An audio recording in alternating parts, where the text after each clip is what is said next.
continue. And we want to save the campaign. If you want to create another ad group, you would click this, but for now I'm just going to save the campaign, and I'm going to show you how to set an ID for each of these keywords.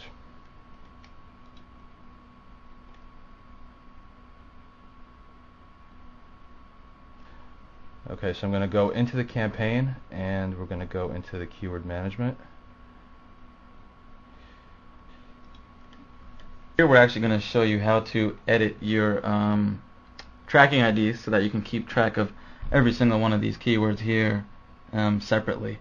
Again, we have 250 keywords, all at 17 cents, and they're all active, so that means did a pretty good job at writing the copy, and we have a pretty good landing page, and we probably will show up on a lot of these terms. So to set up the tracking ID, now this like I said can take a very long time.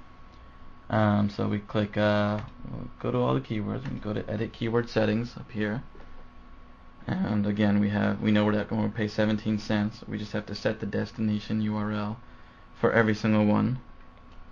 And so what we do is, this will be tracking ID 1. We can actually do this, set this all the way down. Now what it's going to do is going to pre-populate all the keywords on that page that you selected. And so we just go down the list here. Tracking ID 2, tracking ID 3, tracking ID 4. Pretty tedious process. Yeah, and this can take quite some time, as you can see. Now if we have 250 keywords, you can only imagine how long this is going to take, and just imagine automating all this. I mean, that would just be awesome. Yeah, it would. And you could change the bids for each one of these. Yeah, exactly. And we're actually going to show you in our next video how you can automate all this. It's a pretty simple process. It's not too difficult. It is if you're doing it manually.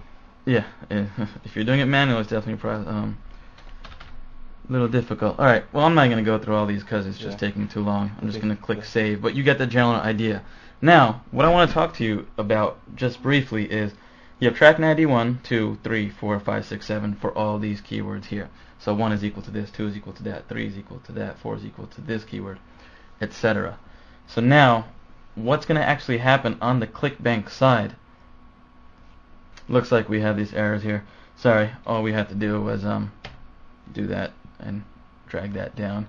And again, you're going to have to go back through each one and go through the whole process again. But as like I said, you can get the idea.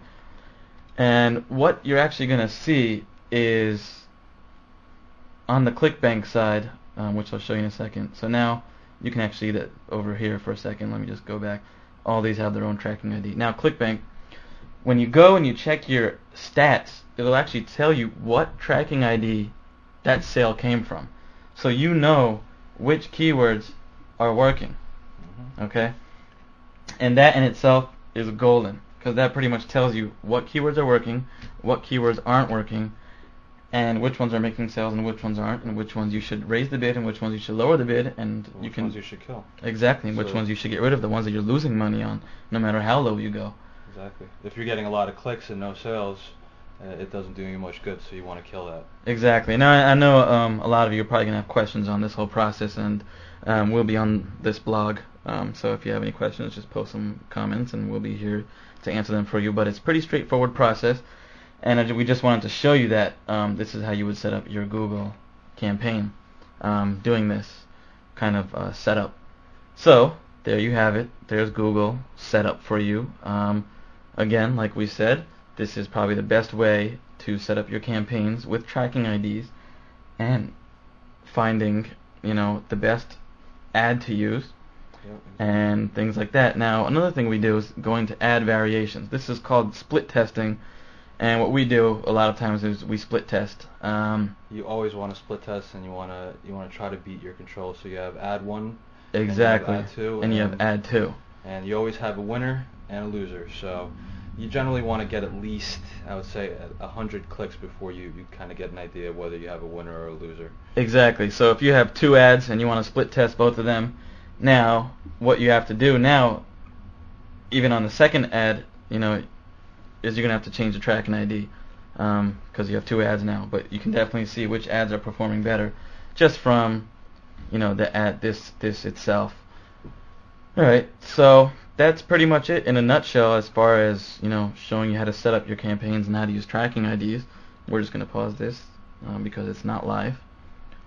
And is there anything else that you need to mention right now about AdWords, Larry? No, I think that's it for Google. I think we should move on to Yahoo. Okay. Which is a different animal than AdWords, being that what you bid is what you get. There's no quality score there because Google basically they give you positioning based on your click-through rate and the quality of your ad and landing pages. So it's not cut and dry like Yahoo and MSN. But Yahoo, from what I understand, is also going to be doing a quality score. But for now, it's what you bid is what you get. So the positioning is directly proportional to your payout. Exactly. So let's go over to Yahoo.